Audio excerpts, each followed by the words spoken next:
Es un placer que esté con nosotros el fiscal de corte, Juan Gómez. Subrogante. Desde La Palma, ¿no? Sí. A Montevideo, al Uruguay. ¿Ahí nació? Exactamente ahí a 13 kilómetros de Tranqueras. De Tranqueras. A 1 kilómetro 2 de la subida de Pena, como la conocemos. Yo siempre me pongo a imaginar, casi siempre con artistas exitosos, ¿no? Por ejemplo, siempre pongo el mismo ejemplo, los Beatles. Salen de un lugar que es Liverpool, que es una ciudad, puerto de la nada, entre tanta ciudad importante de Gran Bretaña, ¿no? Y salen al mundo. Y usted sale de La Palma, ¿no? Que es el Uruguay profundo. ¿Estamos hablando de campo? No, estamos hablando de un poblado de humildes casas. Uh-huh. ¿Cómo era su casa? Mi casa era de madera y con techo no me sale la palabra. ¿Chapa? No. ¿Hormigón? De paja. De paja. Bien. Bien trabajada. Era esa mi lugar donde vivía. Y bueno. ¿Vivía con su mamá y su papá y 6 hermanos más? Con mi padre, mi madre, 6 hermanos más y el abuelo materno. Uh-huh. Éramos una familia prácticamente todos hombres, salvo mi pobre madre, que aprendí muchas cosas después que la perdí. Por ejemplo, ¿qué aprendió? Por ejemplo, porque siempre terminaba comiendo el cuello del pollo, para que sea explícito, para que me entiendan, ¿no? Era porque éramos demasiados hombres en la casa y ella no era que le gustara extraordinariamente esa parte, claro. Esa parte. Era la vida, la necesidad de alimentar bien a sus hijos y eso uno no se da cuenta en el momento que lo está viviendo, ¿no? Sí. ¿Lo contó esto alguna vez? Creo que no. ¿Públicamente? Creo que no. ¿Vio para qué sirve este programa? Creo que no. Se lo digo porque el fiscal de corte, Juan Gómez, vino, se sentó y dice: yo no soy el perfil de su programa, pero lo rico es mostrar que detrás de un exitoso abogado fiscal de corte hay una historia detrás. No, está bien. Yo lo que quería manifestarle, sí. En primer lugar estoy acá por respeto, sí, a usted como comunicador. Muchas y por gracias. El respeto que tengo a la gente, a la audiencia. Eso es un norte que tengo en la vida y el de respetar. Y supongo que si usted tiene un programa tan exitoso y si me invita, sí, nada obsta que estemos dialogando serena y tranquilamente. Es que, ¿no?, más allá de los temas judiciales o jurídicos, temas escabrosos, si los hay, queremos saber qué hay detrás de esa persona, ¿no? Entonces, es interesante porque usted cuenta que vivía en una casa de madera con techo de paja, sí, y hoy es el fiscal de corte. Todos, porque la radio es mágica, nos imaginamos esa casa. 6 hermanos. ¿Uno falleció ya? Sí, en el año 71. Ajá. Mi padre falleció muy joven. En el año 70. Muy joven. Fue un drama porque también de las injusticias que uno va cometiendo en la vida, obviamente mi padre era el referente, sí, más para un joven de 14 años en aquella época y muchas veces quien sostenía todo era, claro, mi vieja, ¿no? Era que nos sostuvo y que terminó de criar. Yo soy el tercero de los hermanos y bueno, y de ahí con la ayuda de la radio, quizá en esa época porque fue la primera fuente de comunicación con el mundo exterior y que nos llevó a pensar, a pensar si lo que escuchamos es verdad, es lo correcto o no lo es. Y bueno, de ahí empieza quizá a surgir una vocación por la verdad, en definitiva, una vocación final de saber lo que realmente hay detrás de una noticia, muchas veces. Claro. Y bueno, y mi hermano La radio era el entretenimiento de la casa. Era el único entretenimiento, y era casi como en aquella, le estoy hablando ya de los 60 y algo. Era el contacto con el mundo exterior. Era el contacto con el mundo exterior, claro. y era tan importante ese contacto que existían los famosos radiotelegramas, que eran clásicos. Ahí va la vaca para ahí, sí. Estate en la portera. No, o el alumno que mandaba el telegrama, examen brillante, profesores piden que repita, ¿no? ¿Cómo era de alumno, Juan Gómez? No, yo ¿Iba a una escuela rural? Iba a la escuela 22 de La Palma, mi escuela. Empecé a ir con los 4 años. Mi maestra, primera maestra, María Aires, me tenía... Y yo no podía, no estaba en lista, pero ya tenía la tendencia tenía mucha facilidad para la matemática, extraño, pero tenía muchísima facilidad, y ahí estaba la influencia de un padre educado, y bueno, que nos fue dando ese gusto por saber algo más, ¿no? Ahora, si algo faltaba a esa historia humilde, pero muy rica desde el punto de vista familiar, es que a los 7 años lo operan del corazón. Es así, sí. Esas cosas que pasan en este bendito país, como alguien dijo algún día, sí. de tener la posibilidad de salir de ahí, de enfrentar situaciones difíciles. Límites, porque en realidad médicos no había en La Palma. No había en La Palma, salvo alguna visita y alguien que coincidió, que me observó al correr detrás de una pelota. ¿Y qué le pasaba? Y me quedaba absolutamente morado. Negro, para utilizar un término que sea más comprensible. ¿Su tonalidad en la piel quedaba grisácea? Sí, sí. ¿Tenía problemas de respiración? Tenía problemas. De inmediato dijo, este chiquilín tiene que ir a Montevideo. Vine con el esfuerzo de separar. Mi madre estaba por tener a el hermano más chico de todos, y bueno, y acá detectaron una enfermedad que si no me operaban... ¿Cuál era la enfermedad? Era un soplo, tenía un soplo en el corazón. Y no yo lo que recuerdo es de que en definitiva no circulaba adecuadamente, se mezclaba sangre venosa con arterial, y eso es lo que recuerdo, ¿no? De aquellos años. Tuve 6 meses en Montevideo, tuve la ayuda de una persona entrañable, que a veces también uno pasa mucho tiempo a veces sin verla, pero que si no fuera por la campaña que organizó de conseguir donantes... Qué importante lo que dice, cuando una campaña está bien hecha y funciona, le consiguieron sangre. Sí, en aquel momento creo que pedían sangre de 40 personas.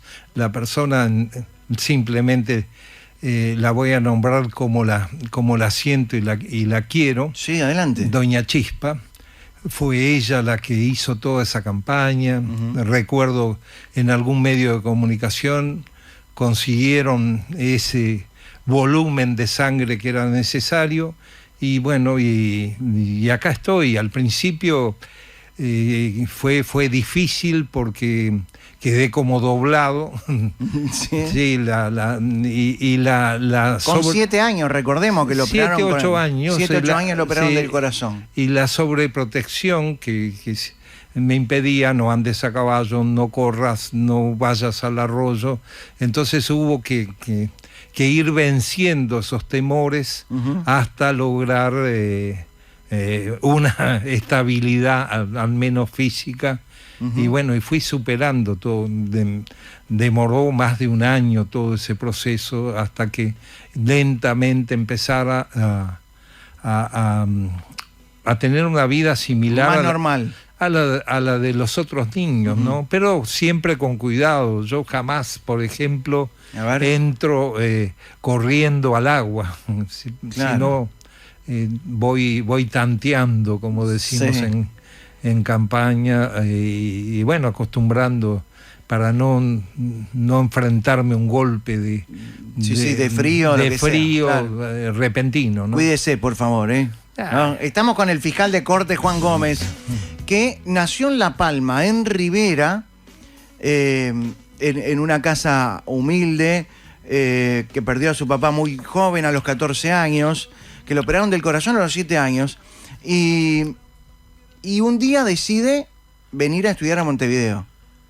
Sí, luego de una experiencia, porque cuando uno pierde un padre y tiene una madre que está luchando, piensa en qué puedo ayudar. Y lo primero que se me ocurrió era empezar magisterio, pensando una carrera corta, tendré un medio de vida mucho más rápido. Rápido, claro. Y llegué hasta octubre, noviembre, y me di cuenta que no era. No hice el primer año. Fue el último año de que se hizo un examen de admisión para ingresar a magisterio. Eso es lo que recuerdo. Como me gustaba mucho la matemática, creo que saqué el segundo lugar, ingresé a magisterio, pero no lo terminé. Qué bien que vendría ahora un examen de admisión en magisterio, ¿eh? Qué bien que vendría ahora, ¿eh? Eso es lo que recuerdo, y ahí obviamente las opciones eran abogacía o medicina. O medicina, claro. La decisión era medicina, pero luego me di cuenta que no tenía el temple necesario para encarar esa carrera tan importante y tan fundamental en la vida de las personas, ¿no? ¿Qué consejo le dio su mamá antes de viajar a Montevideo? Sí. Seguro varios, ¿no? Varios, pero el cuidarte y el volver, y claro, sobre todo el volver. El volver. ¿No? Era un esfuerzo grande viajar a Rivera, ¿no? Ya Rivera, no hubo, y obviamente la onda estaba. Uno es fruto de la ayuda de la gente, ¿no? Muchas veces no hubiera logrado en Rivera una familia que era amiga de mi padre. En Montevideo primero una tía materna, tía Élida, como le digo siempre. Siempre hay alguna mano que nos va guiando, nos va ayudando, y después ya ahí tuve la suerte de empezar a trabajar. Y eso es lo que he hecho ininterrumpidamente, y lo digo con el máximo orgullo que uno pueda tener, desde ese momento que ingresé hasta el día de hoy. ¿Usted ingresó a Fiscalía y ese fue su primer trabajo? Fue mi primer, bueno, cuando estudiaba ayudé en un bar de una persona que también fue clave para no se olvida de nadie, tiene buena memoria. No, es que no puedo olvidarme de mi vida, ¿no? De campaña a Tranqueras, ya sin mi padre, digo, son 13 kilómetros, terminar el liceo, vivir en algún lado. De ahí Eduardo Borges y su familia fueron claves en ese momento de darme el lugar, y yo a la vez él tenía un negocio de bar y yo lo ayudaba. Y bueno, quizá no era un trabajo, era una changa. Una retribución a lo que ellos me daban, que era mucho más importante, que era la posibilidad de estar de lunes a viernes en Tranqueras para cumplir con los horarios de clase, ¿no? ¿Y cómo consiguió el trabajo en Fiscalía? Una casualidad. O algo que al día de hoy todavía no tengo más que el recuerdo de hechos, diría que casuales. Yo iba estaba estudiando, ya pensando, si no consigo trabajo me tengo que ir.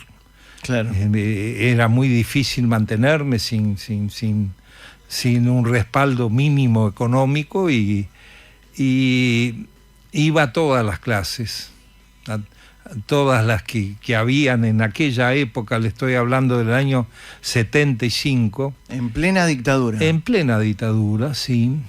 ¿Era difícil ser alumno de Derecho en dictadura en los años 70? Es difícil siempre vivir en dictadura por el miedo que generaba. Yo a veces me defino como de la generación del miedo, porque tenía el temor de hablar con cualquier persona, no sabía, pero es una época que felizmente pasó, y espero que el Uruguay nunca vuelva a no respetar el Estado del Derecho, la libertad, la democracia, cosas tan buenas para todos.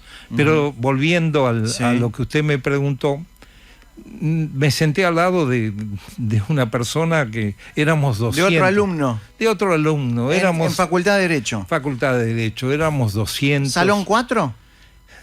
Yo hice Derecho, hice 2 años, ¿eh? Me fui después cuando empezaba con obligaciones. Ahí abandoné. Ahí era obligaciones. Claro. Con el doctor Gamarra, unas clases fantásticas. El del libro.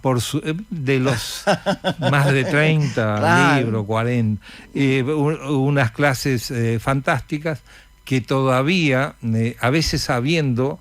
uno era de campaña, me ruborizaba, aunque le parezca mentira, porque sabía lo que estaba, porque estudiaba mucho en esa época, después ya no tanto, y bueno, y un día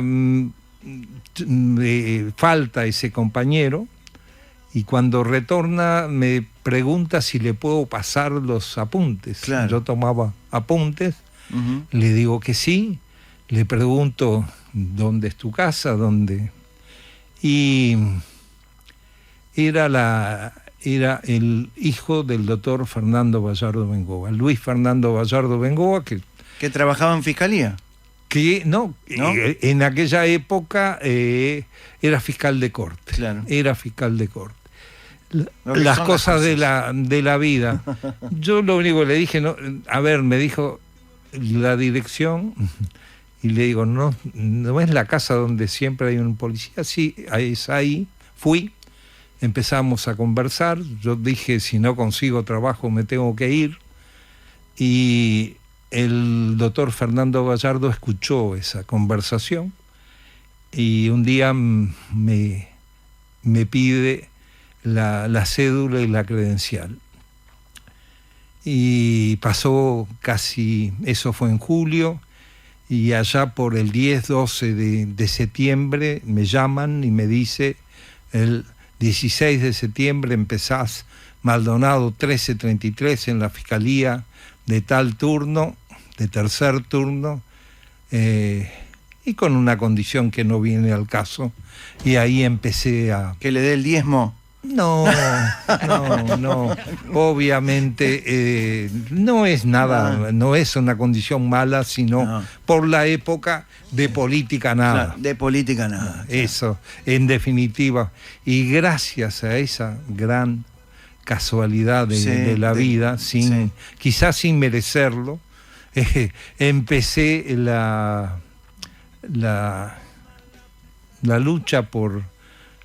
seguí la lucha por el derecho de una forma mucho más ¿Su amigo se presente. recibió?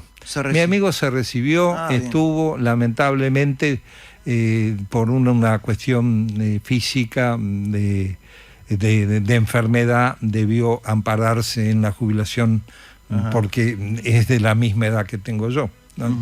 Podría estar todavía trabajando, que no está por esa razón. Pero si no fuera por ese cúmulo de situaciones que le estoy nombrando, no lo estaría mirando ahora, ¿no?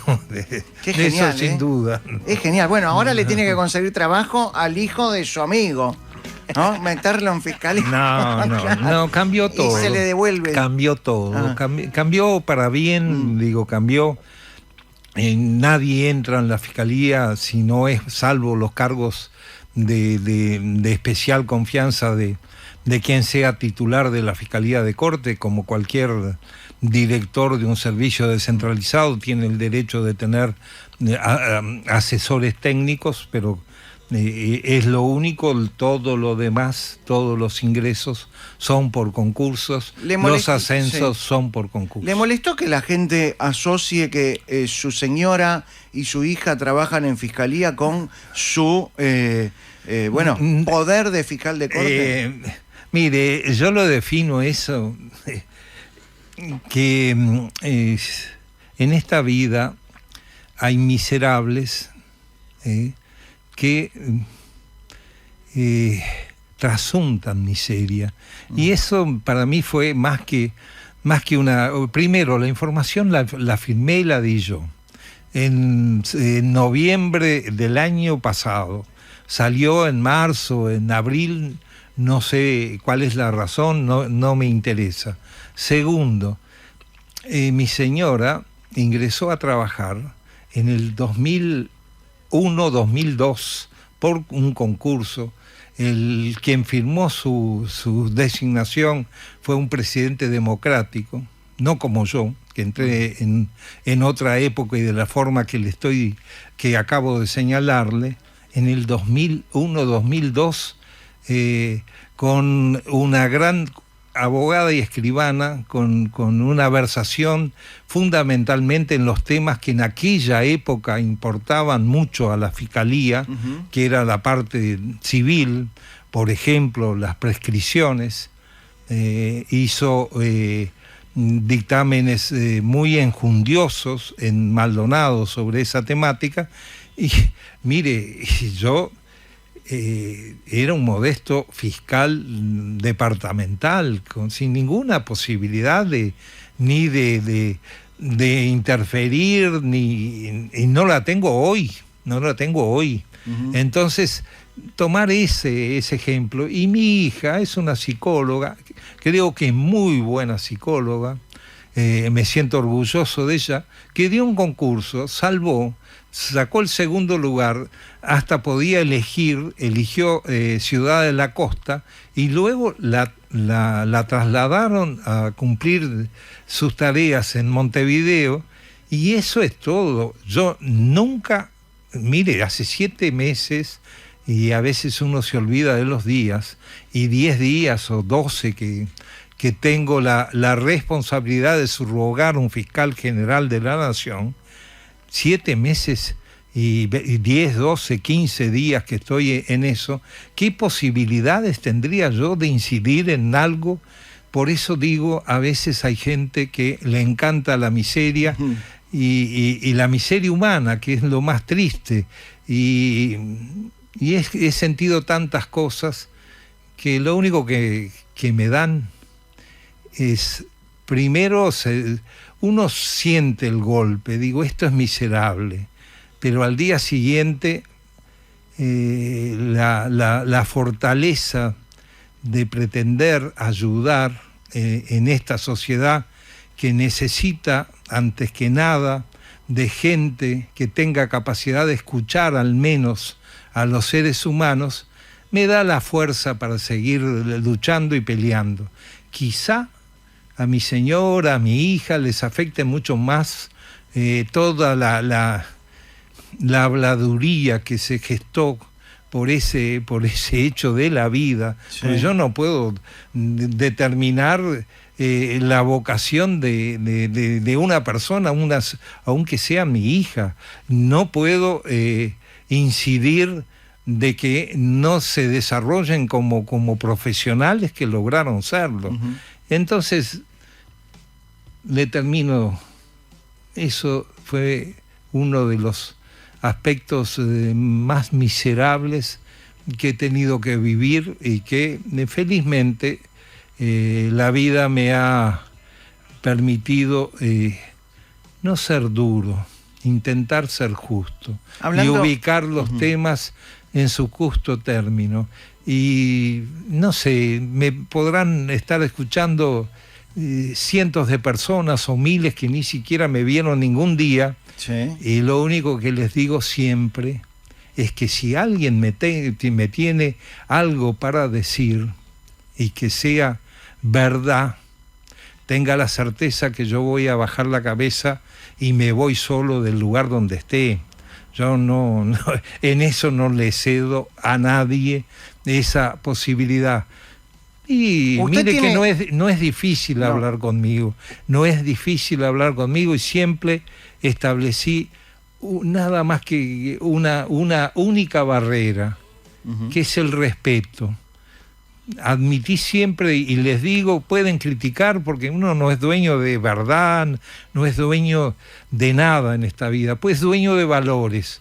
Entonces la única valla que pongo entre dos personas o entre personas que digo es el respeto. Yo lo voy a respetar, exijo lo mismo.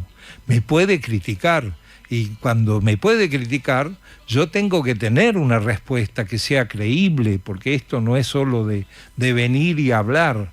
Entonces esa es la única valla que impongo a cualquier persona que... Ahora, está bien lo que dice usted, Juan Gómez. Estamos hablando con el fiscal de corte, pero usted habla mucho de la honestidad, habla de los valores, habla del respeto, y tiene que lidiar desde hace muchísimos años con todas las miserias humanas, porque siendo fiscal le ha tocado también trabajar con el crimen organizado, con homicidios, y usted se enfrenta con delincuentes, narcotraficantes, asesinos, homicidas, violadores.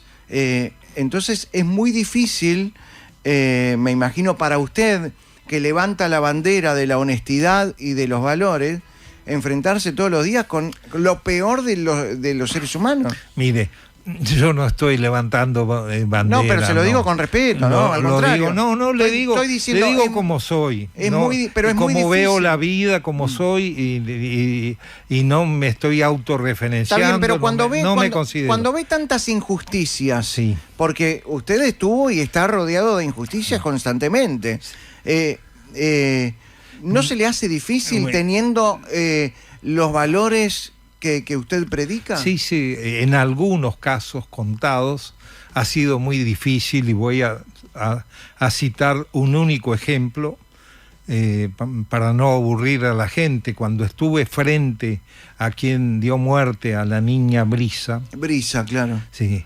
Realmente ahí fue absolutamente difícil, muy extremadamente difícil para mí mantener ese respeto que me exijo y exijo a la gente. En ese caso estuve a punto de perder la línea, y bueno, esas son situaciones extremas que no ocurren siempre. En otros casos he logrado dialogar razonablemente con personas delincuentes, con asesinos. He tenido en algunos casos charlas absolutamente razonables dentro de ese límite de respeto. Y bueno, y en definitiva ahí se plantea uno de los grandes temas: ¿hay ciudadanos que son recuperables o no? Y entonces ¿todos son recuperables? Todos no lo son, todos no lo son. Pero, usted hablando en un ida y vuelta con un delincuente, asesino, violador, lo que sea, ¿usted se da cuenta si es recuperable o no? Bueno, en líneas generales quedó con la impresión esta persona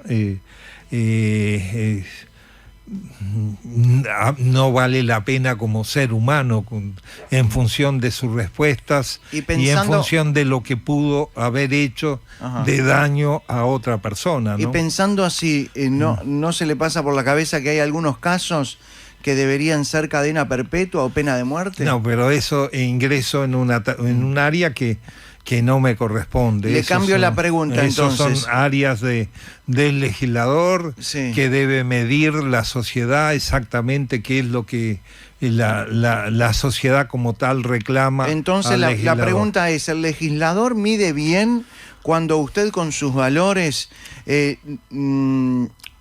siendo fiscal le informan que determinado violador de una nieta de 3 años solamente va a pasar 2 años en cárcel? Eso es una locura. Bueno, eso es es su opinión. Creo que usted se refiere a un caso ocurrido en Salto, sí, ¿verdad? Exacto. Pero por poner un ejemplo, sí. Todos los casos donde hay violación y donde hay menores... Pero quiero hacer una aclaración. O adultos, no importa. Sí, felizmente la sociedad está visualizando algo que lamentablemente, y tenemos también algo y mucha quizá culpa, no fuimos capaces de observar con claridad mucho tiempo antes, porque no es repentinamente que la sociedad se ha vuelto con abusos a menores de edad, con abusos a víctimas de delitos. Con violencia de género. O con violencia de género, o con la violencia, el sobrepuje de la violencia que se da en algunos casos que son notorios y que son meras manifestaciones de pseudo poder de alguna gente que además de matar descuartiza a un cadáver. Entonces eso nada más que parecería que son mensajes como diciendo yo soy muy fuerte, yo soy muy feroz y ataco y destrozo vidas y hago daño y para que el oponente le tenga miedo. Digo, eso es lo que uno advierte. Y en el tema de los delitos que usted mencionó, naturalmente... Hay penas que son un chiste. Hay penas como que son un chiste, como que una estafa tenga un máximo de 4 años, cuando puede ser una estafa de 2, 3 o 4 millones de dólares. Claro. Y que un hurto de un cable tenga una pena de 24 meses. Digo, no hay ninguna relación pero esos son... Yo de todas formas digo que el sistema uruguayo es ejemplo de humanidad. Quizá merezca, y sin quizá, merece varios retoques que están planificados desde hace muchos años. Y bueno, y que uno al final no entiende bien la dinámica de esas reformas, por qué demoran tanto. Recién hablaba de descuartizados.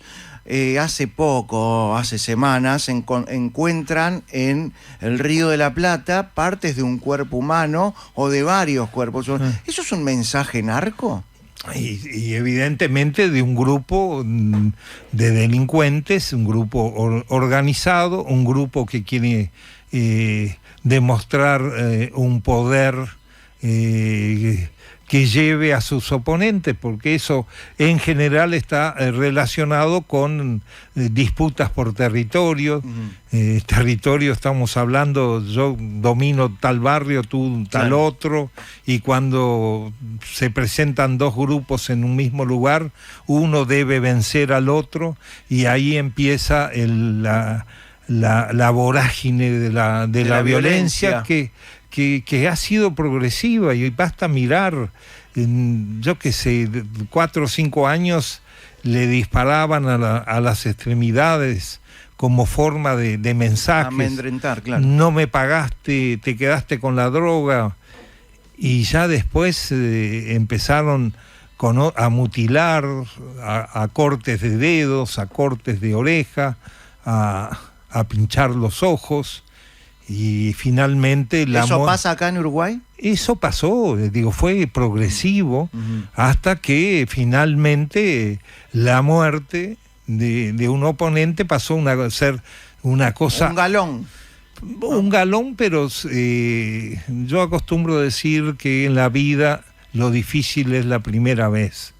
Mucha gente se acostumbró a matar. El que mata una vez es más fácil matar dos. Es más fácil. Y 3, 4, no importa. Sí, ya cuando mata, cruzó esa línea. Cuando cruzó esa línea es mucho más fácil. Y bueno, si hablamos de sicarios... Preocupa eso, hablamos de sicarios, hay gente que no lo conoce a usted, no me conoce a mí, no sabe. Simplemente alguien le puede decir, va, un señor de pelo blanco, y bueno, y quitar la vida a una persona sin tener ningún motivo más allá de una promesa de que le van a dar algo. ¿Cuánto sale matar una persona hoy en Uruguay? Yo no me animo a manejar cifras. En su momento eran cifras, si uno en los casos que tuve de sicariato eran cifras casi ridículas, le diría.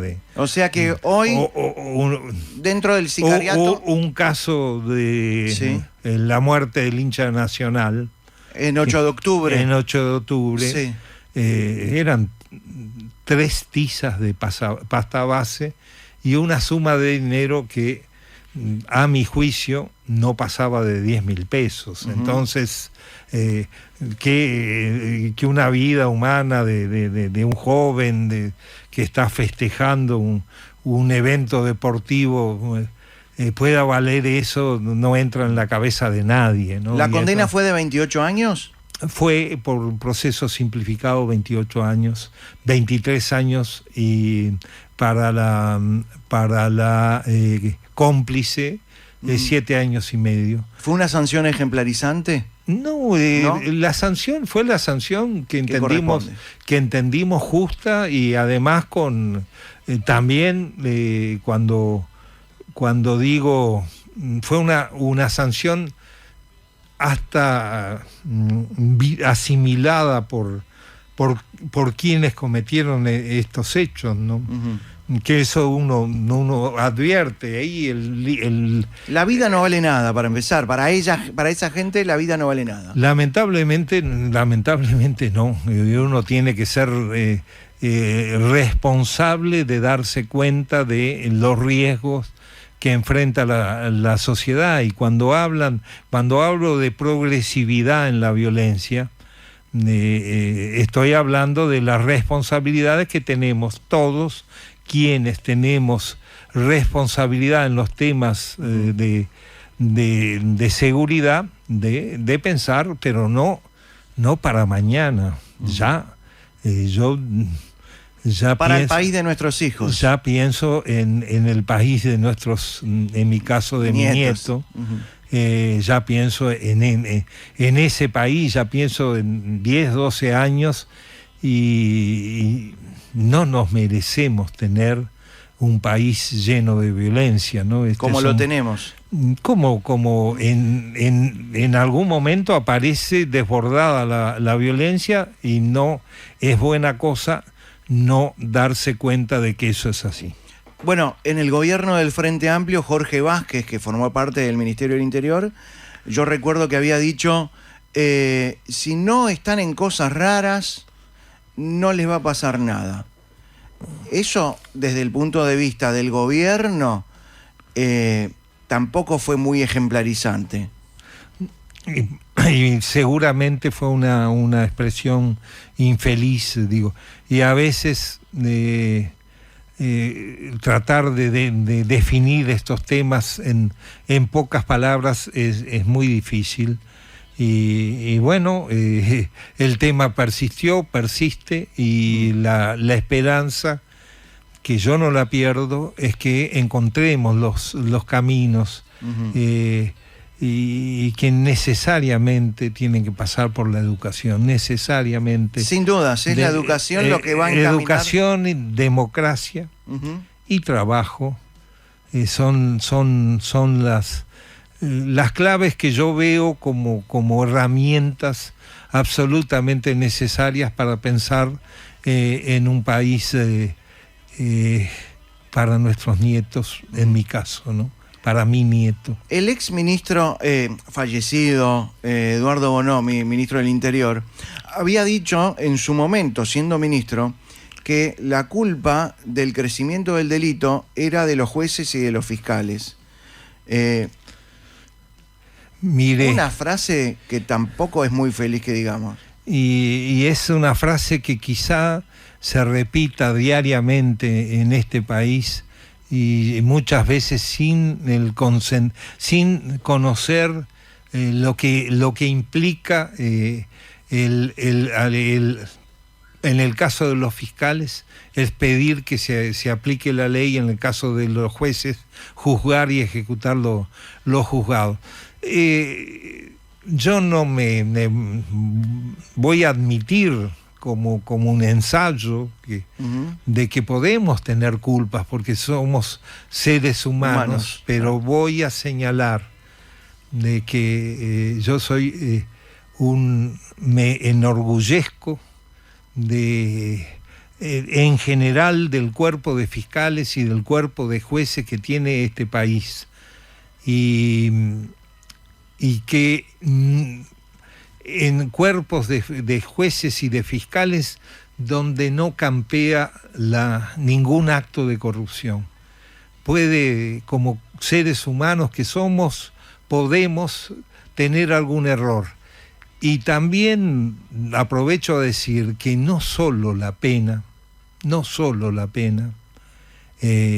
es un elemento absolutamente, bueno, penemos a todo lo que nos parezca delito, o que sea delito, sea más leve, sino que hay otras formas que también debemos analizar, explotar y utilizar en forma adecuada, buscando que las personas también se recuperen, porque, y termino, entre 2019 y el mes de mayo, debe aproximadamente, me gusta siempre decir cifras, pero no tuve el tiempo, ni siquiera tuve el tiempo hay 14.000 condenados a medidas alternativas. 14.000 condenados. Eso es una enormidad. Y si usted piensa que hay más de 14.000 personas privadas de su libertad, ¿qué debería concluir? Que el sistema funciona. Que quizá en algún caso, y ahí entramos en la famosa, si los procesos abreviados son buenos, malos, son perfectibles, son necesarios, han sido buenos para el sistema, han permitido que Uruguay pasara de tener el 70% de los presos con medidas cautelar a tener más del 90% hoy con una sentencia de condena. Digo, tiene sus méritos, y cuando son perfectibles, ¿qué quiero decir? Que se puede mejorar la forma de acordar, pero esto es un proceso también. No se logra de un día para el otro. Obviamente. No se logra la experticia de repentinamente de hacer exactamente lo que parecería justo de un momento a otro. Antes de irnos a la pausa, quiero preguntarle al fiscal de Corte, Juan Gómez, ¿qué sintió cuando hace unos días asesinaron a un fiscal paraguayo en su luna de miel en Colombia? Primero, indignación, lo que me llevó inmediatamente a solidarizarme con los colegas del Paraguay. Segundo, preocupación. Tercero, la necesidad más que nunca de analizar que ojalá Uruguay siga siendo pese a la progresividad de la violencia, que Uruguay no sea jamás tocado por ese tipo de actos absolutamente mafiosos. Le iba a preguntar si estamos cerca de esto. Mire, yo aspiro... Su respiración... Sí, tengo que ser responsable con lo que digo. Aspiro que estemos lo suficientemente lejos de eso, y por eso insisto en el respeto, ¿no? Si empezamos a irrespetar a personas, la justicia no implica lo que mucha gente, y acepto la crítica, la mano dura, no, la mano justa. Se necesita la mano justa, el exacto o el más aproximado, valor de justicia. Valor de justicia por cada acto. Y quizá Uruguay todavía, y yo confío que sí, y lucho para que así sea, mantenga un diferencial frente a otras sociedades, lamentablemente, de nuestra América Latina, y defendería ese diferencial como trascendente y muy relevante para la vida en sociedad. Yo no pierdo la esperanza, eso es lo que quiero decir. Nos vamos a la pausa con el fiscal de corte Juan Gómez. Luego de la pausa vamos a hablar de muchas cosas, ¿eh? ¿Cuánto hace que tiene bigote? Y abusa de por lo menos 38 años. ¡Pausa! Estamos con el fiscal de corte Juan Gómez. ¿Cómo se siente? ¿Bien? Bien. Bien, muy bien. Vamos llevando, como se dice. Muy bien. Estuvo trabajando desde que comenzó en Fiscalía en diferentes lugares. El primero fue Rivera, ¿verdad? Como fiscal, sí, pero sí. Yo trabajé mucho tiempo ingresé haciendo la carrera, la culminé en la Fiscalía, seguí trabajando siempre como administrativo, nunca sí. quise ser técnico, por más que cumplía tarea técnica, y en el año 97 un fiscal de corte, el doctor Peri Valdés, me propuso para ser fiscal de Rivera. Bueno, pero después se fue para Maldonado. Después estuve 9 años y 3 meses y ahí Maldonado. En el año 2000 le tocó el caso de la sobredosis de Maradona. Es así. Ajá. Sí. Una experiencia. ¿Lo conocía a Maradona entonces? ¿Estuvo con él? Lo conocí, pero un diálogo mínimo en el sanatorio. Y que ¿Le pidió una foto? No, yo no soy de... No, con el Diego. Le dije, tenemos en aquel momento, a ver. Qué ingenuo yo. Tenemos algo en común. Usted tiene 2 hijas, yo tengo 2 hijas. Bueno, le faltaban otras, Adia. Bueno, por eso le reconocer digo, otras. Lo ingenuo. Sí. No, digo, cuídelas, ¿no? Ajá. Cuídelas, y traté de ese aspecto humano que me apasiona y bueno, lo recuerdo como lo que era una persona que estaba enferma por la sobredosis de cocaína. ¿Se tiene especial trato desde el punto de vista de la Fiscalía o de la Justicia cuando una persona es reconocida, famosa, popular? ¿O la justicia es igual para todas? La justicia debe ser igual para todos. Hay casos que son más notorios por la propia influencia de los medios de comunicación, del interés que pueda presentar un caso. Y bueno, y ahí aparece como que la justicia se dedica más a eso, cuando en realidad todos los días del año la justicia está actuando y resolviendo conflictos. Entonces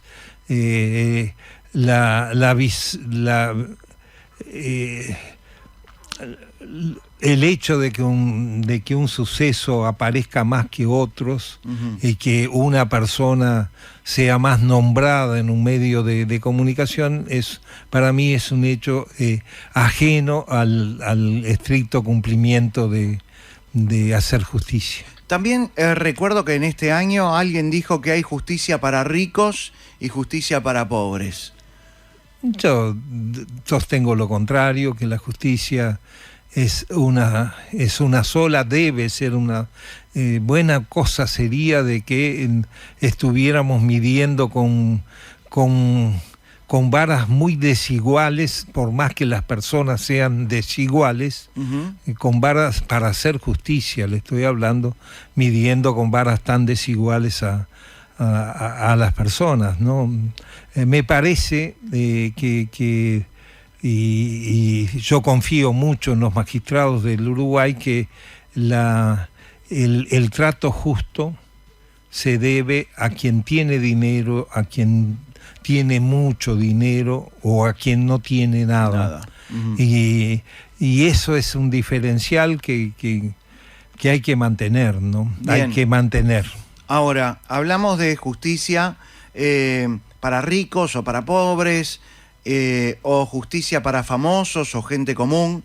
¿La justicia es igual para hombres que para mujeres en este Uruguay de hoy? En este Uruguay de hoy es absolutamente igual para hombres y mujeres. Lo único que creo, y la experiencia lo indica, es que está siendo más igual para las mujeres, tanto tiempo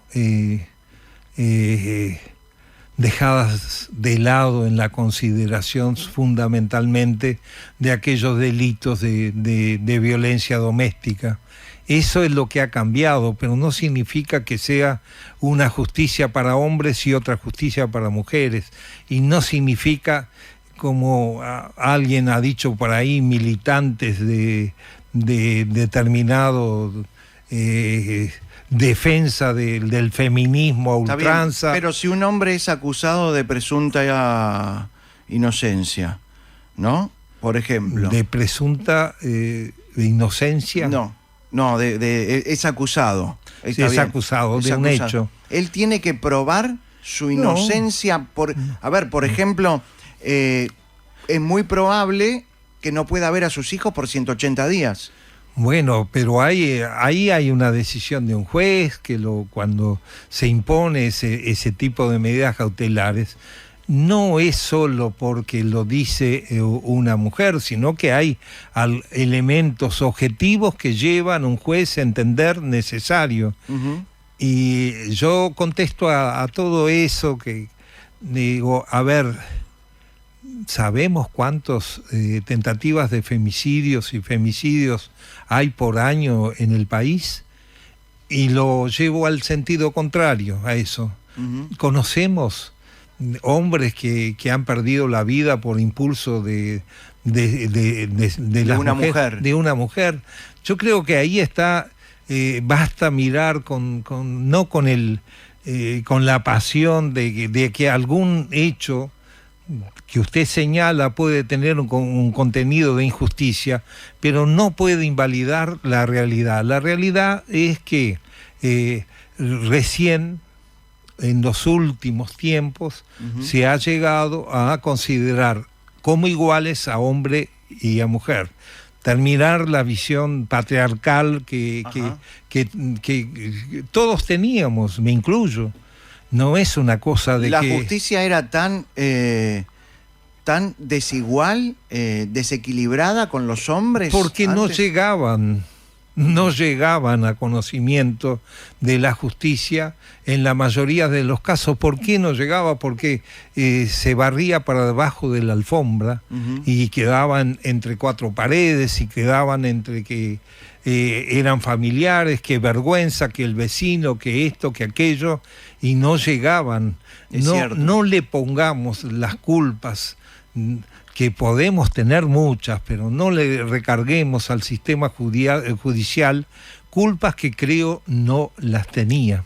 Bien, pero por ejemplo... Porque no era visible. Hay juezas... Y hay situaciones... Sí. que han permitido que hoy lentamente, mire que no estamos en un estado deseable en ese tipo de temas, pero lentamente las mujeres se animan a poner de manifiesto cuando sufren violencia física, psicológica, económica, la violencia que usted quiera, y lo ponen de manifiesto, y la justicia tiene que actuar, tiene que actuar y tiene que disponer muchas veces medidas que pueden parecer injustas, pero que quizá estén salvando más vidas de las que se pierde con el machismo enfermo de pretender que una mujer sea un objeto de propiedad de alguien. Cuando perdemos la referencia de que estamos ante un ser humano igual que nosotros, absolutamente, o más valioso con nosotros, porque es quien da la vida a nuestros hijos y todo, cuando perdemos esa referencia, ahí está. Y eso está bien, hay que luchar por la equidad, por la igualdad, pero ¿no siente que hay determinadas juezas que pregonan el feminismo de una manera exacerbada? Nos pasó con una jueza que hizo videos en TikTok, nos pasó también con la jueza del caso de la chica que fue a bailar a un boliche de Cordón y terminó en una situación que todavía no está definida, y le cambiaron el juez. No. En la última situación es una situación que está en investigación en el sistema judicial y que tendrá la respuesta que los hechos ameriten. La primera situación es absolutamente excepcional, de una jueza que yo no tengo por qué meterme en otro poder del Estado como el Poder Judicial tan importante en el país, pero que todo el mundo sabe fue separada de la función que estaba ejerciendo. En el último caso que usted menciona, es una situación que fue considerada por un juez, valorada por un tribunal de apelaciones, que confirmó una imputación que está vigente, y bueno, que quien tenga la responsabilidad como fiscal de actuar, tendrá que actuar con esa responsabilidad que se requiere a la actuación de cualquier fiscal en cualquier lugar de la República. Hablando de ese caso... Eso es lo que debe ser. Eso es lo que debe ser. Todo lo demás, y el respeto irrestricto por las víctimas. Sin duda. El respeto por las víctimas irrestrictos. Y eso es lo que nosotros, como fiscal de corte subrogante, para que quede bien claro, es lo único que demandamos, o lo que más demandamos al cuerpo de fiscales de la República Oriental del Uruguay, de la responsabilidad en el ejercicio de la función de fiscal, y la defensa de no solo la persecución penal, no solo la investigación y persecución penal, sino hay otro mandato: defender y proteger a las víctimas.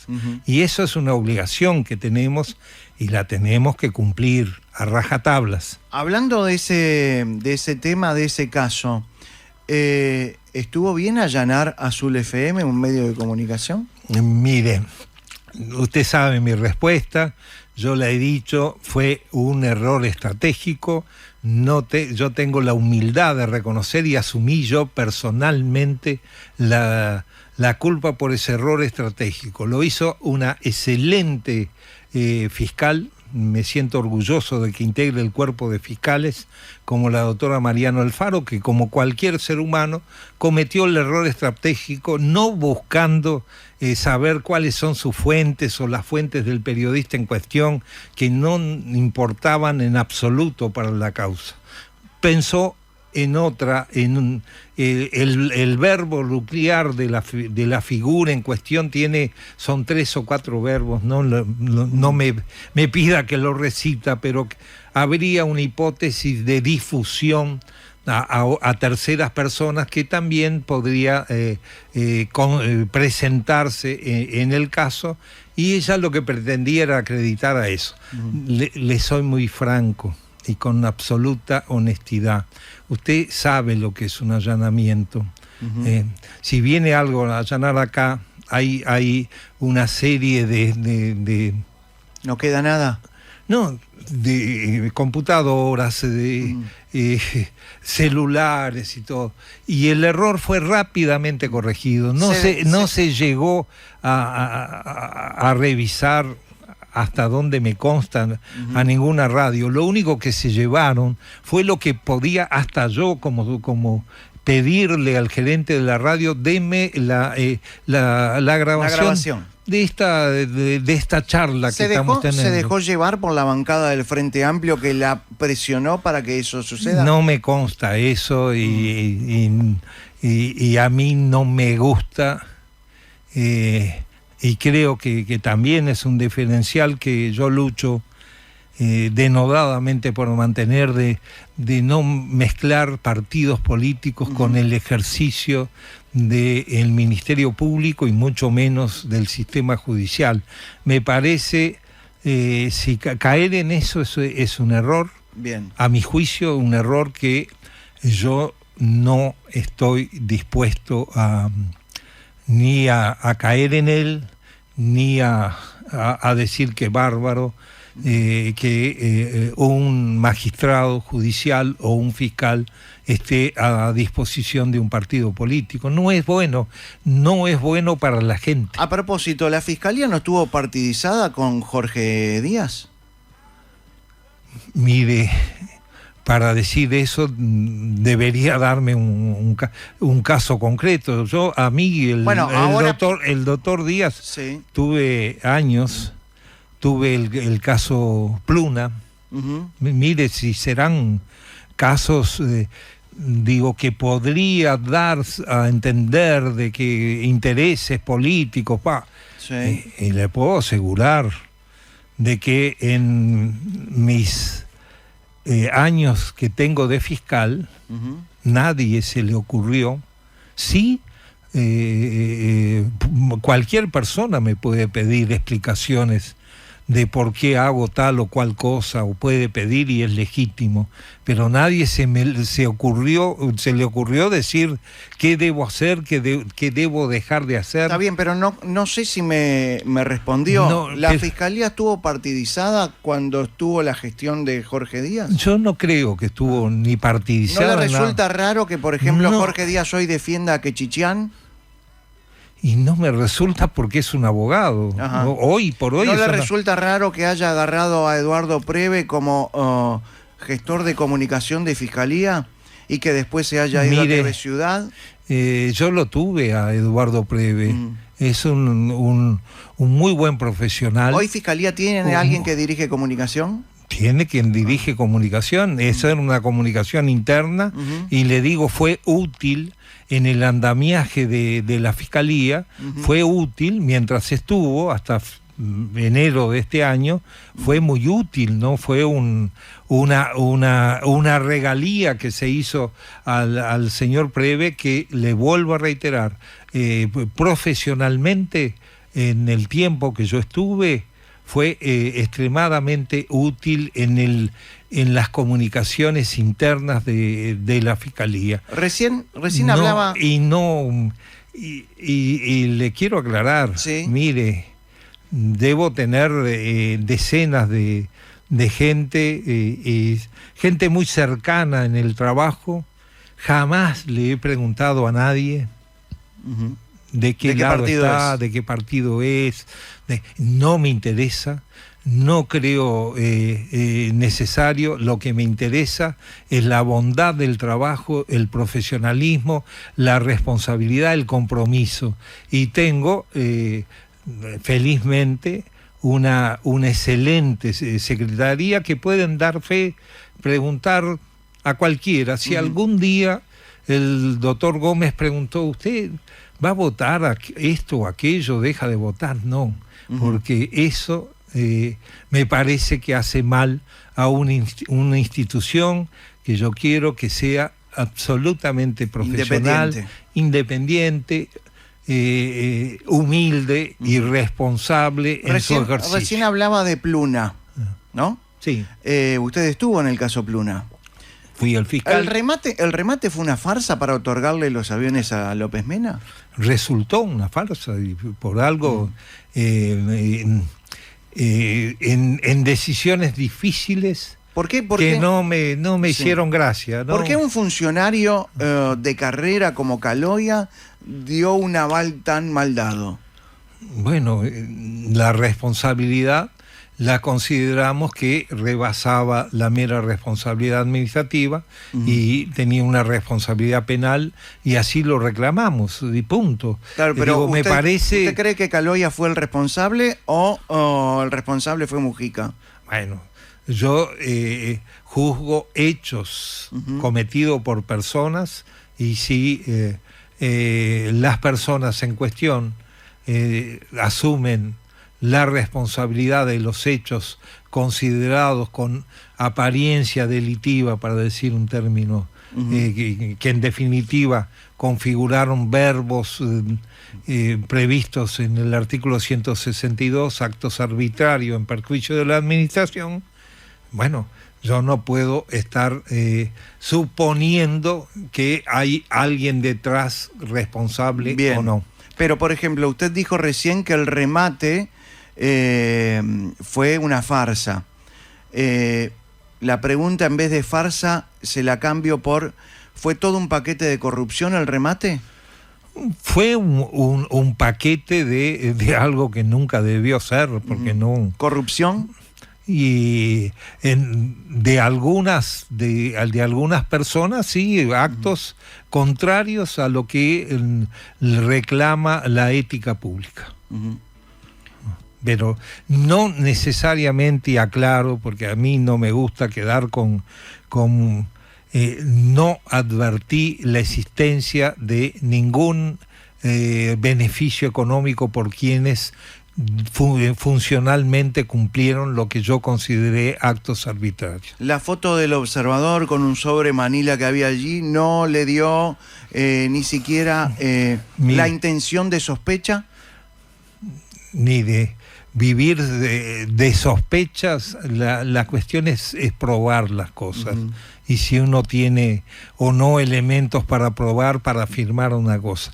Le puedo asegurar que no me dio, por otras razones de esa causa, la sospecha ni la certeza de que hubiera actos estrictamente de corrupción, en el sentido que usted está enfocando su interrogatorio, en el sentido de hago esto por una suma de dinero o por un beneficio. ¿El silencio de Caloia y de Lorenzo fue un silencio para defender a Mujica?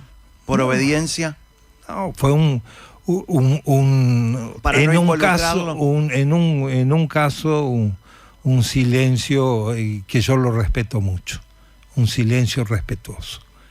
En el caso del ministro de Economía, un silencio de una persona que más allá de todo lo que pasó, humanamente merece mi respeto. ¿Está hablando de Astori? No, estoy hablando del contador Lorenzo. ¿Cuándo un fiscal archiva una causa? Cuando un fiscal archiva, cuando investiga y considera que actualmente cuando considera que no reunió evidencias suficientes para llevarle a una formalización primero, un abreviado o un eventual juicio ordinario después. Bien. Juicio posterior después. ¿Usted archivó la causa del contador Gómez Cannon? La causa del contador Gómez Cannon no me... ¿En Maldonado sucedió? No. Tengo la noticia que dice: el 10 de junio de 2009, Cannon apareció muerto en la parada 34 de la playa Brava de Punta del Este.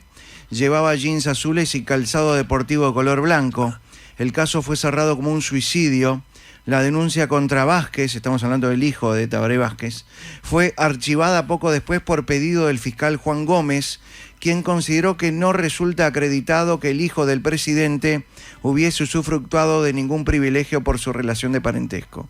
Eso es otro tema muy diferente al que usted mencionó como arranque de su pregunta. No estaba vinculado. Ahí lo que se analizó era si en los negocios que se vinculaban a Uruguay con Venezuela se había utilizado la calidad de hijo de un presidente de la República y que eso hubiera proyectado un perjuicio acá en el Uruguay. Es un tema que yo consideré que era si hubiera ocurrido era en Venezuela y en perjuicio de Venezuela, no en perjuicio del Uruguay. ¿Pero usted llamó a declarar el hijo de Tabaré Vázquez? ¿Declaró el hijo de Tabaré? Bueno, era por un proceso seguido en el código por el anterior sistema. ¿No le generó sospechas que el hijo de Tabaré Vázquez estuviera en tantos negocios con Venezuela?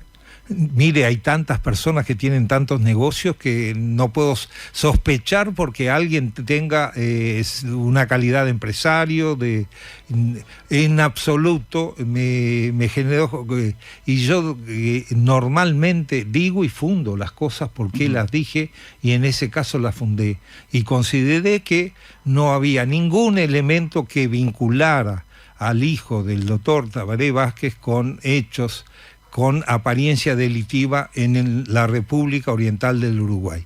Si lo hubieron, no lo sé. No lo puedo dar fe, ni desmentir, ni afirmar.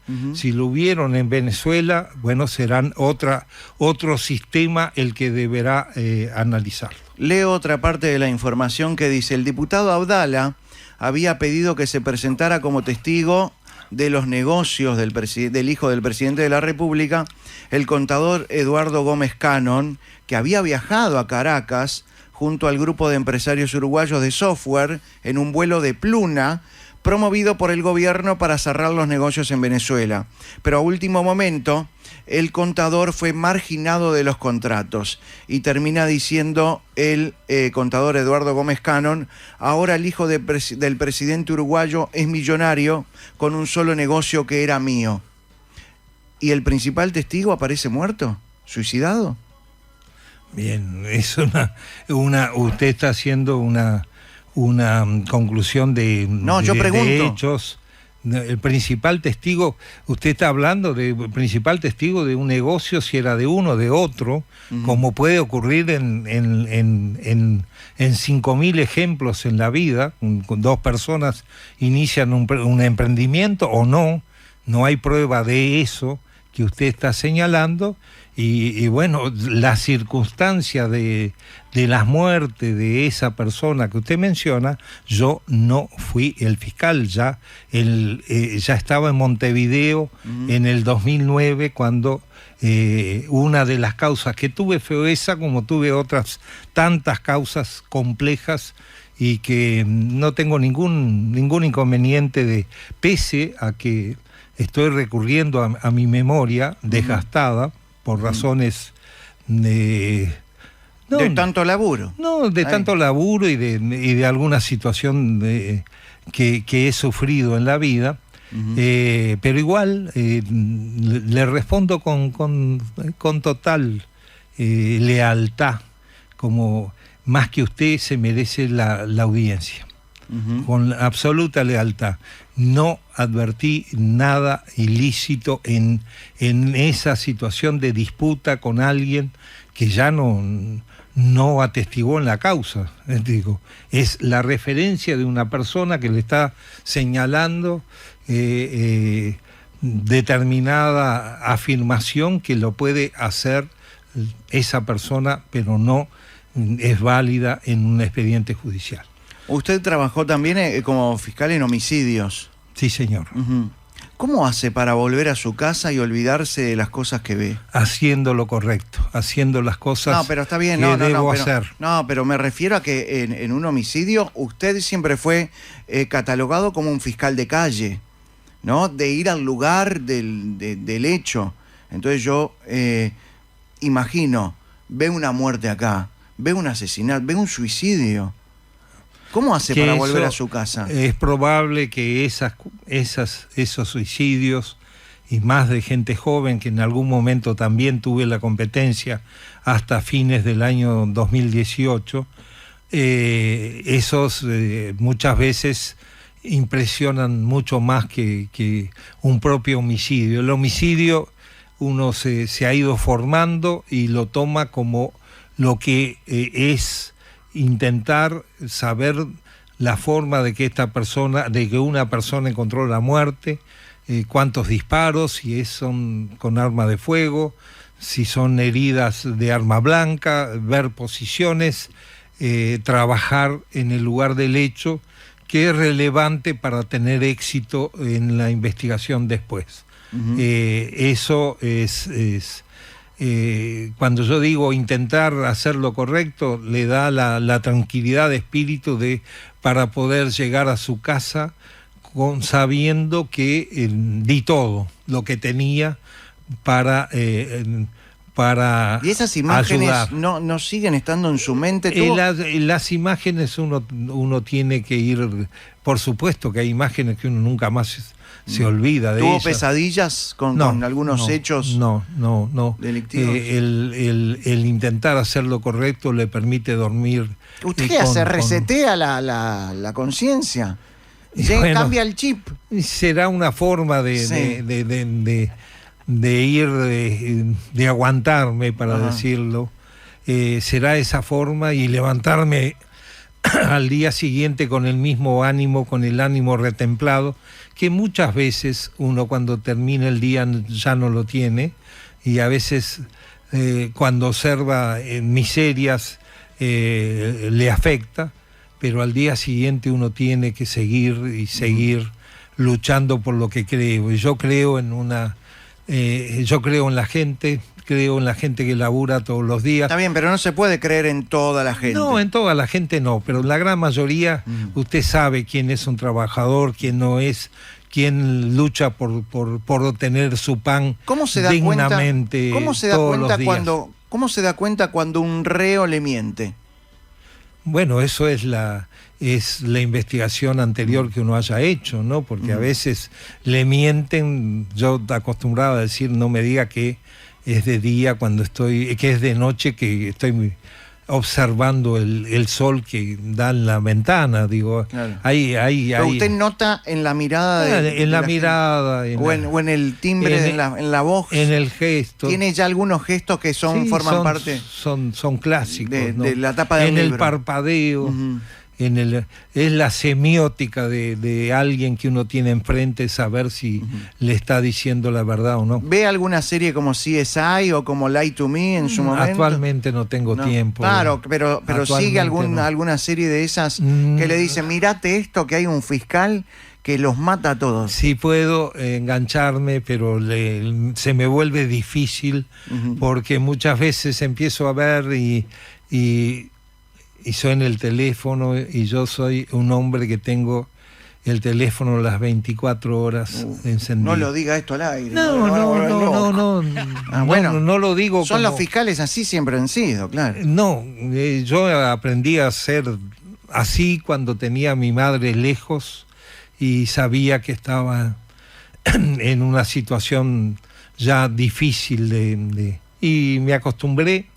Y luego, con la responsabilidad de ser fiscal, mantengo esa costumbre, ¿no? Yo siempre digo a las personas, no puedo atender todas las llamadas, claro, pero yo las devuelvo, en algún momento las devuelvo. ¿Alguna vez le tocó encontrarse con un tipo que era culpable y lo tuvieron que dejar libre por falta de pruebas? Muchas veces.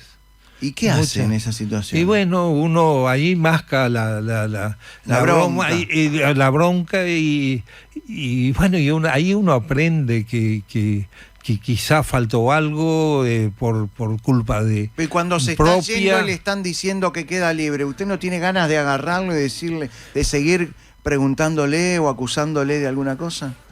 Mire, siempre hay tiempo. siempre hay tiempo. Quien mal anda, mal termina, y a la gente buena a la larga le pasa cosas buenas. Eso lo dice un querido amigo de Maldonado que seguramente me está escuchando. Él sabe a quién me refiero. Y tiene razón. Y tiene razón. A la larga, a la gente buena le pasan cosas buenas. ¿Y alguna vez le pasó al revés, que acusó a algún inocente? He pedido sobreseimientos en mi vida muchas veces con la convicción de que personalmente tenía elementos que me llevaban al convencimiento de que esa persona era autor de un hecho, pero que no tenía la prueba suficiente para responsablemente llevarlo ante un juez y decir, porque lo peor que hay en la vida de un fiscal es cuando uno va ante un juez, cuando dicen que los jueces no controlan. Los jueces controlan absolutamente todo, y cuando uno no tiene una evidencia firme, no puede pedir la condena de una persona. Totalmente. Eso es así, aunque tenga el convencimiento personal. Y bueno, me queda también otra enseñanza. Esto es largo. Sí. Esto es largo, que es un camino largo, y las personas muchas veces zafan de una, de dos, de tres. Pero ya te voy a agarrar. Inevitablemente terminan en la cárcel.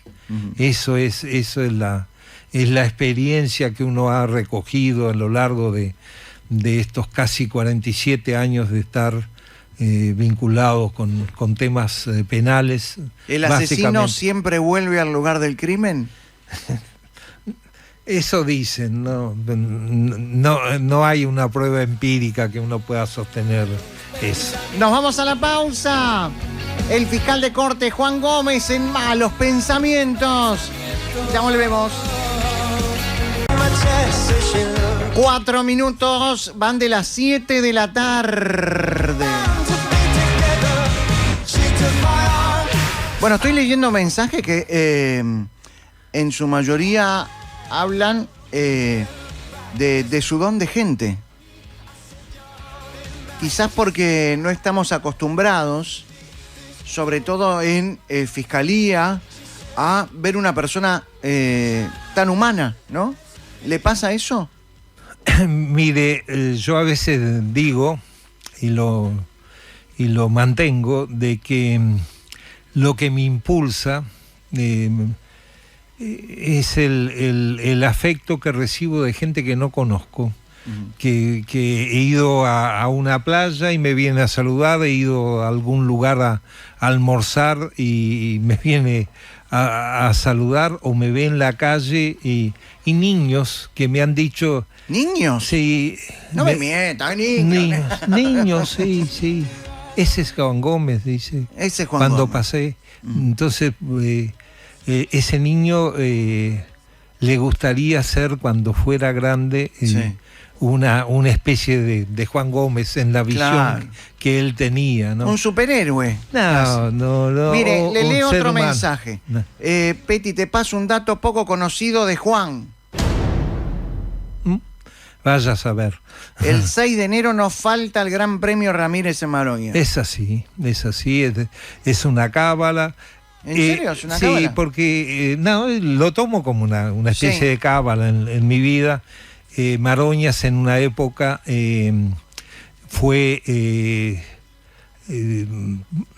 era dueña, media dueña, una persona que hoy cumple años, que yo lo tengo como un gran referente en mi vida.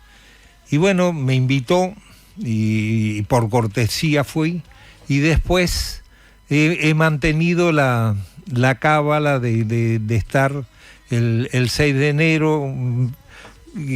Estoy con la gente, hablamos, yo no sé nada de caballos, pero voy y apuesto como si fuera el último día, ¿no? Porque estar ahí y no jugarle un boleto a alguien que obviamente uno no conoce, no tiene mayor sentido, y es un día de fiesta del Uruguay, y bueno, son las cosas de la vida, como digo yo.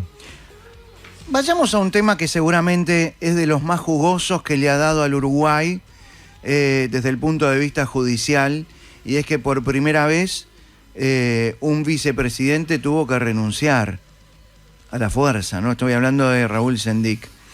¿Cómo puede ser que en el caso Sendic solamente se le descubrieron 2 delitos? Eso... ¿O se le probaron 2 delitos? Eso fue una investigación hecha por un fiscal que tiene una gran valía, y que si llegó a esa conclusión era porque eso eran los elementos que tenía en esa investigación, que creo se hizo por el código antiguo, el anterior código, llegó a esa conclusión. Ahora, se perdieron $700 millones.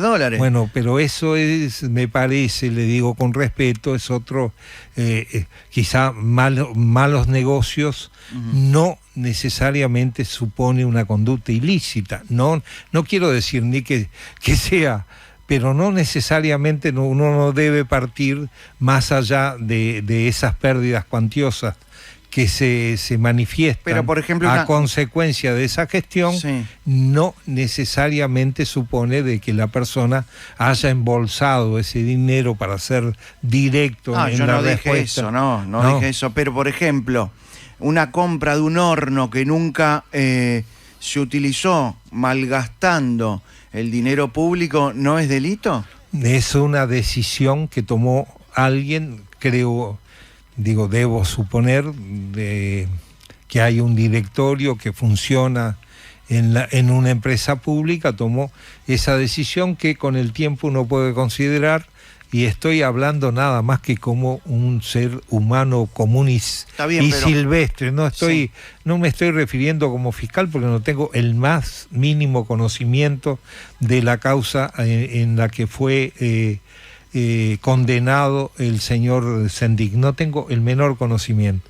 ¿Cómo no tiene el menor conocimiento? Fue el vicepresidente de la República. No, pero digo de lo que está dentro de la causa para hacer un... Yo respeto mucho el trabajo de los fiscales, no salgo a decir, mire, se perdieron 800, pero no se sospecha en lugar de corrupción cuando... de 700. No, vamos a ser claros, vamos a ser claros. No podemos vivir señalando corrupciones si no podemos probarla, porque eso nos lleva a una pérdida de los valores democráticos, de lo que debe ser. La Constitución dice: toda persona es inocente hasta que se demuestre lo contrario. Y si no se demuestra lo contrario, no podemos seguir un día sí, el otro no, pensando que porque a mí se me ocurre, ¿me entiende? Yo, en ese sentido, más allá de las responsabilidades como funcionario que tengo, tengo que ser, también dar la seguridad a la gente, a cualquier ser humano, como le decía hoy, aunque yo tuviera íntimamente una convicción pero si no lo puedo probar, tengo que decir, no tengo la prueba, tengo que decirle a un juez: mire, señor juez, pido el archivo sin perjuicio, por si un día me viene una prueba que me haga concluir lo contrario, y porque no puedo seguir de por vida con nada más con una sospecha contra alguien. Digo, ese es el valor justicia que yo reivindico. Un expresidente de la República... estoy hablando de José Mujica, dijo: lo político por encima de lo jurídico. ¿Qué opinión le merece esa frase? Es otra opinión que no comparto, porque lo jurídico debe ser central en un Estado de derecho.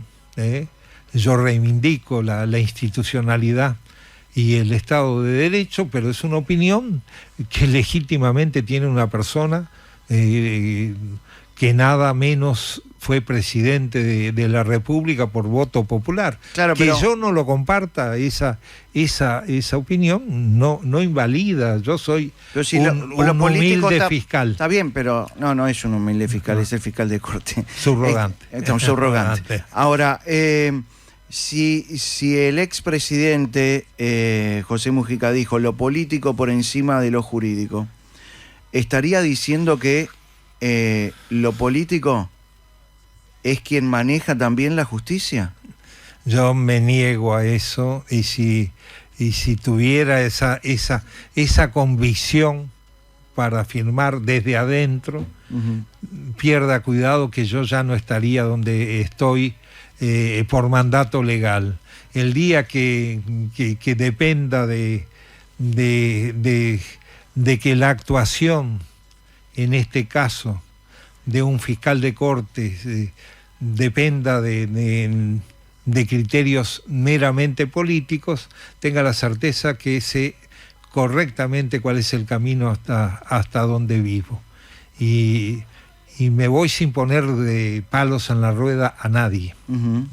No soy de ese estilo de andar cobrando constantemente cuentas, pero si no estoy de acuerdo con alguien, tengo la suficiente vida para decirlo con tranquilidad, sin cambiar de tono, y bueno, y sabiendo la responsabilidad cuando no estoy de acuerdo con algo, y cuál es la responsabilidad que tengo. Y en ese caso le digo sin ningún aspaviento: si hubiera algo que fuera contrario a lo que yo estime, el respeto irrestricto de la ley y de la Constitución, conmigo no cuente. En cuanto al Tribunal de Honor, ¿por qué se archivó no lo sé. La parte de Tabaré Vázquez y de Toma, y no la de Manini? No lo sé. No le puedo contestar algo que yo no tuve la menor intervención en ninguna hipótesis, ¿no? Y le digo más, dentro de mi carácter obsesivo por mi trabajo, yo era fiscal de homicidios. Mi vida, lamentablemente, giraba en torno a los homicidios y a sus víctimas. Entonces, usted me hace una pregunta que yo no tengo ni siquiera la información, ni siquiera de prensa. Manini fue muy crítico con la justicia también. Y es otra opinión que yo ya dije, no la comparto. Pero no se está haciendo cotidiano o normal que los políticos se quejen de la justicia. Bueno, yo aspiro que se reflexione. Cuando hablamos de institucionalidad, nos compete a todos los que estamos en la organización Estado. Si vamos a pensar de que todo está corrupto, bueno, digámoslo a coro. Yo no entiendo así. Yo entiendo que el sistema político en el Uruguay es muy bueno, con algunas excepciones que no hacen a cuestiones permanentes, pero es un sistema que uno no le podrá reprochar mejor, mala o regular gestión. Yo lo que considero es que no existen elementos para, en salvo algún caso que puedan ser probados ante la justicia, para sostener que el sistema político uruguayo es corrupto. No, yo me niego a eso. El sistema político es necesario, y le dice a alguien que manifiesta estar alejado absolutamente de cualquier partido político, en el sentido de partidarismo por alguna partido, fracción o lo que sea, pero que reconoce que para la vida en democracia es absolutamente necesario un sistema fuerte, político, fuerte, responsable, porque mire que también conozco lo que significa el sacrificio de políticos de tierra adentro, por ejemplo, de la ayuda que dan a gente, cómo se sacrifican, cómo ponen de su bolsillo. Digo, son cosas que uno debe rescatar, debe conocer, para muchas veces no opinar basándose en conjeturas o en razonamientos que pueden tener su base de realidad, pero muchas veces no están cerca de la verdad de las cosas. Estamos con el fiscal de corte, Juan Gómez. Una de las noticias que ha ocupado los principales portales en los últimos días es la Operación Océano. ¿Fue un error unificar todas las denuncias? Bueno, eso fue una decisión de la fiscal que inició esta operación. También es muy difícil pensar de llevar a una víctima a 17 juicios, por ejemplo. 17 es una cifra que se me ocurre, para ponerlo de ejemplo, tener que declarar 17 veces ante un juez los hechos que hayan sufrido.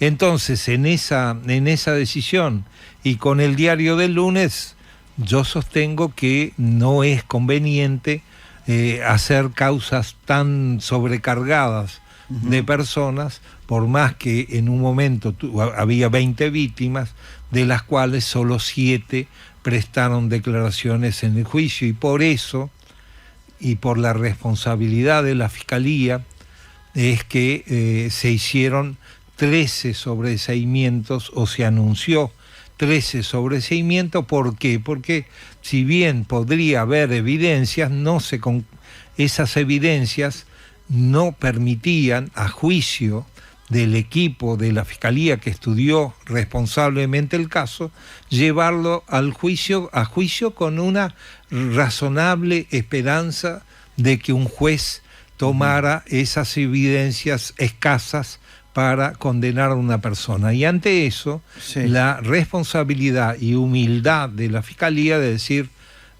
no tengo evidencia suficiente, corresponde el sobreseimiento, y así decirlo ante un juez. Ahora, ¿y por qué no tuvo?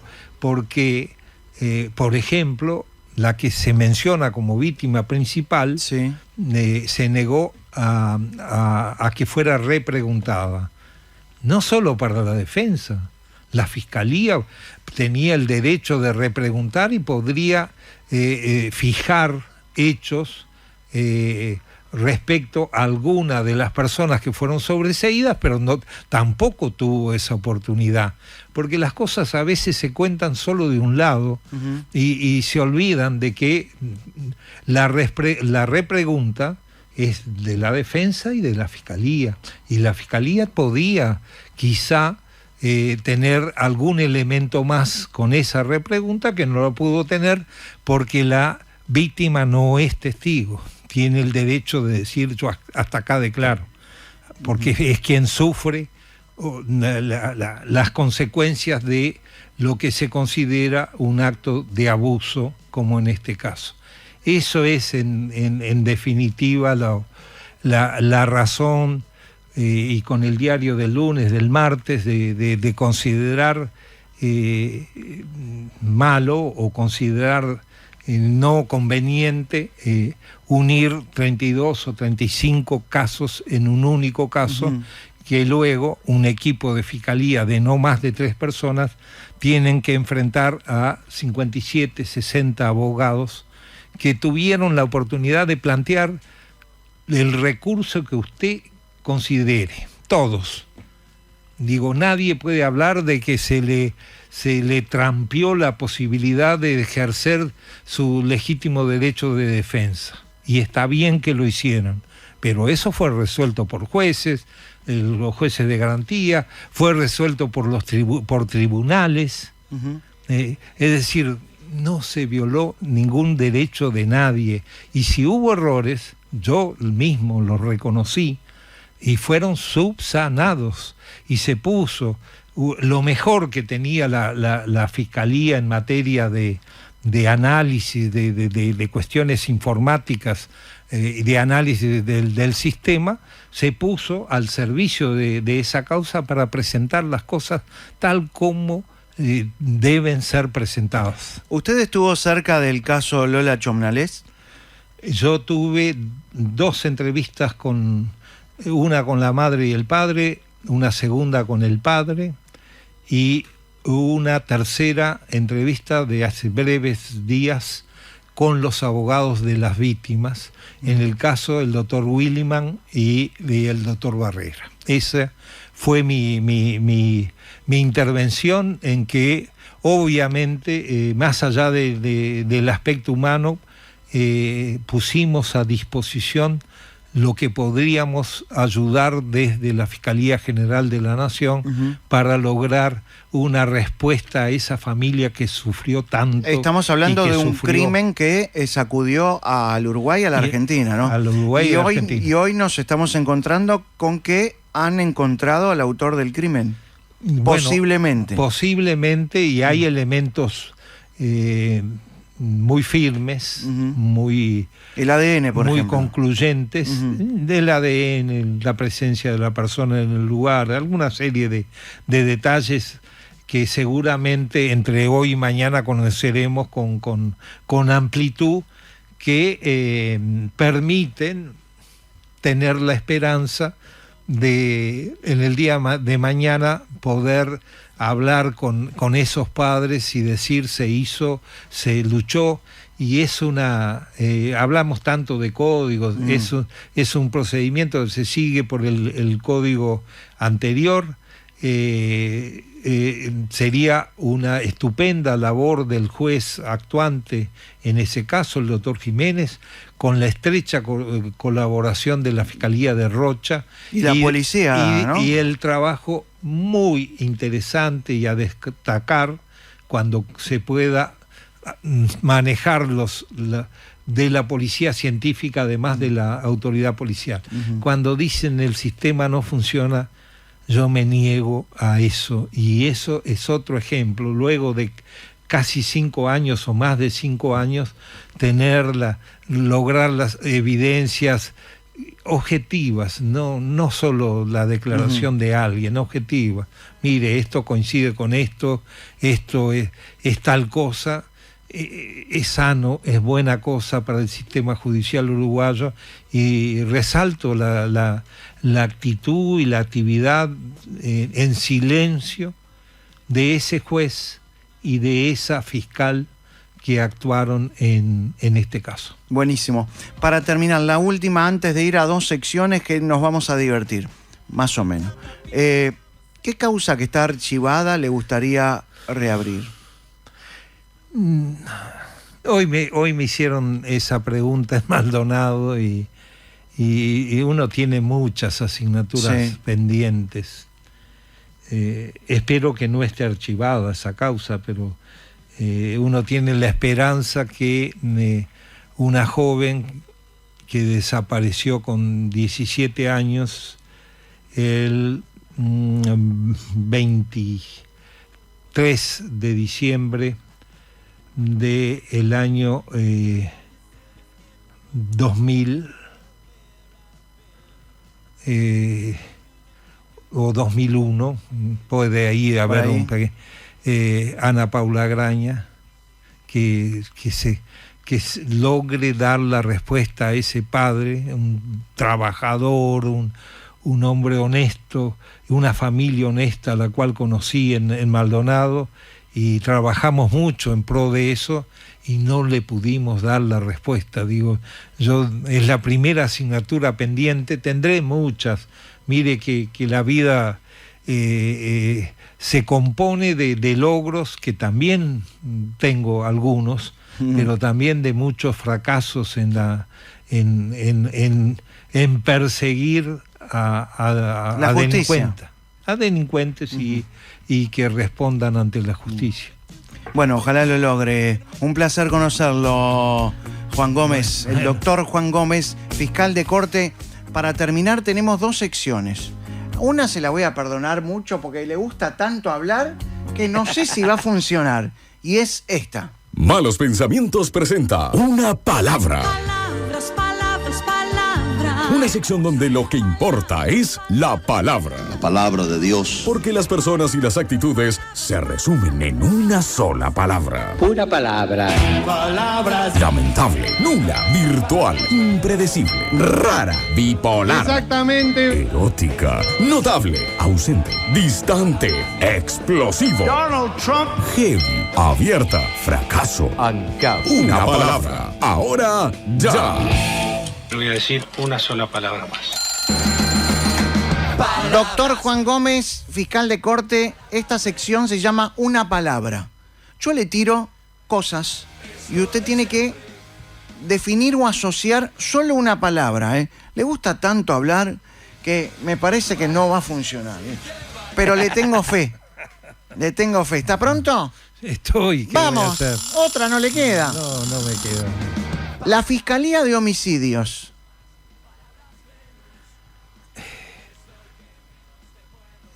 Una experiencia.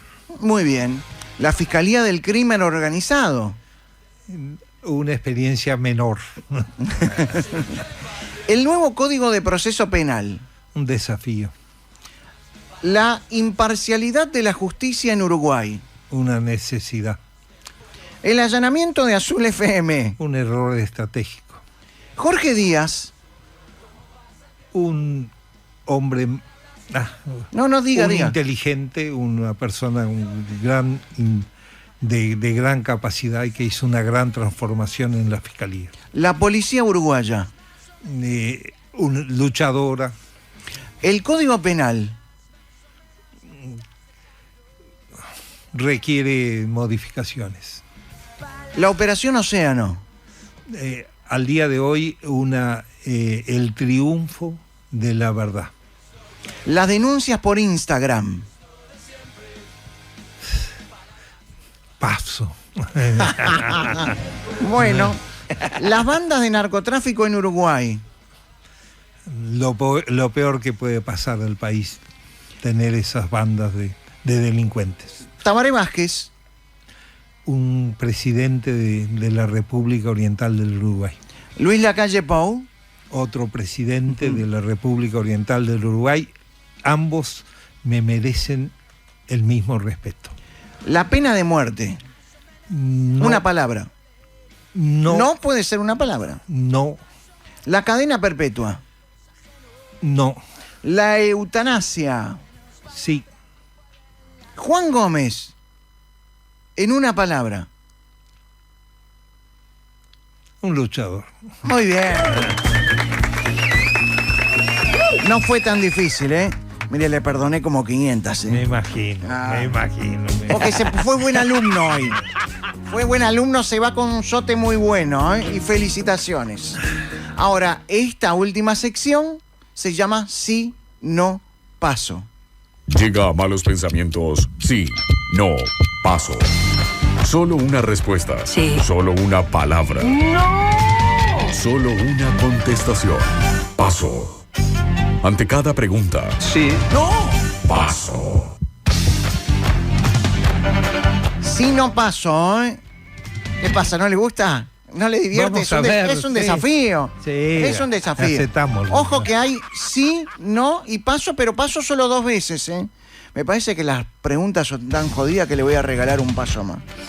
Pero si me lo pide, si no, no. Bueno, ¿vamos? Vamos. Esto es como estar del otro lado, porque usted siempre es el fiscal y acusa, ¿eh? Y tiene que... nosotros preguntamos. Usted tiene que confesar. Vamos.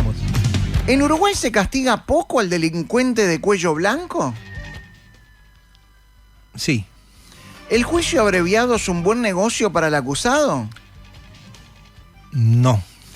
¿El juez en el juicio abreviado está casi de adorno? No. ¿Está bien bajarle la pena para que un acusado prefiera el juicio abreviado? Sí. ¿El nivel educativo de los fiscales es mucho más bajo que hace un par de décadas? No. ¿Hay fiscales que están influenciadas por las políticas de género? No. ¿En temas de familia el hombre tiene desventaja judicial con respecto a la mujer? No. ¿Estuvo bien la Suprema Corte en trasladar a Ada Siré a un juzgado de familia? Paso. Vamos a contarle a la gente que Ada Ciré es la jueza especializada en violencia de género de Pando, que cuando hizo un TikTok describiendo al hombre machista, fue trasladada. Aclaro que paso por el extraordinario respeto que le tengo a la Suprema Corte de Justicia de mi país. Muy bien, perfecto. Sigamos. ¿Alguna vez le quedó la duda de estar acusando a un inocente? No. Si un inocente termina preso, ¿el culpable es el fiscal? No. ¿Las cárceles son escuelas del crimen?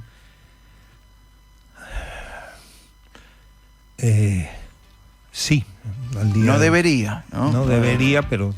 ¿La prisión preventiva debería ser la excepción? Es la excepción. Cuando se formaliza a una persona, ¿queda claro para la opinión pública que sigue siendo inocente? Depende.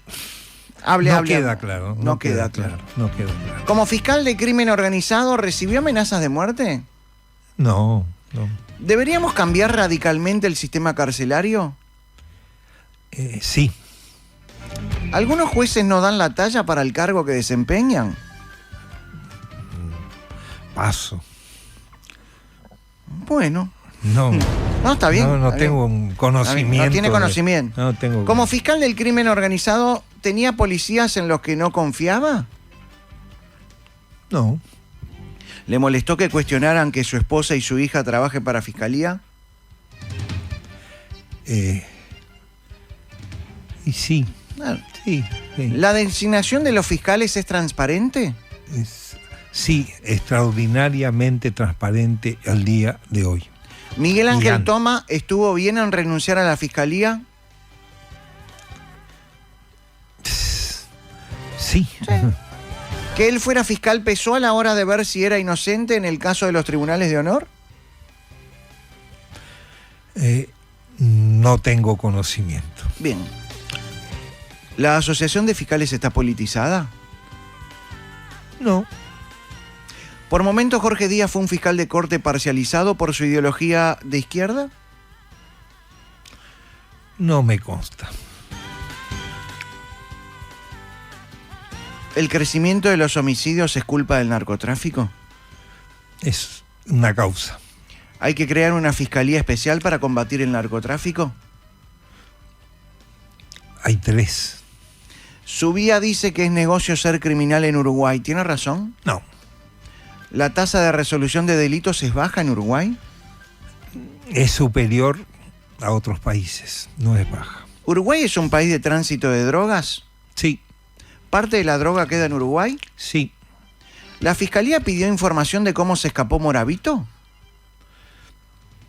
Hay una investigación en curso. ¿Se debería pedir que cuando cumpla su pena vuelva al Uruguay para ser juzgado? Dependerá de esa investigación. ¿La gente debe armarse para defenderse? No. ¿La LUC promueve que la gente se arme más que antes? No necesariamente. ¿La legítima defensa de la LUC promueve el gatillo fácil, como decía el Frente Amplio? No. Mire, tenía 20.000 preguntas más. Bueno, le agradezco. Fue tan buen alumno que lo dejamos ir. Que me perdonó la vida. No, ese es usted. Ese es su trabajo. Ese es su trabajo. Simplemente decirle que pasé bien. Usted me hizo preguntas muy a fondo, lo que me parece muy correcto, y traté de responderlo con lealtad a usted y a la gente. Gracias. Le agradecemos primero por venir y segundo por demostrar su don de gente, que eso es muy valioso en estos tiempos que corren. Le van a decir mañana o seguramente que un fiscal de corte, sí, o subrogante, como sí, me gusta aclarar, no se debería prestar, pero creo que es un error. La gente tiene el derecho de conocer, por supuesto, a las personas. De eso se trata. De eso se trata. Gracias, buena suerte en su trabajo. Gracias a usted, que pase muy bien.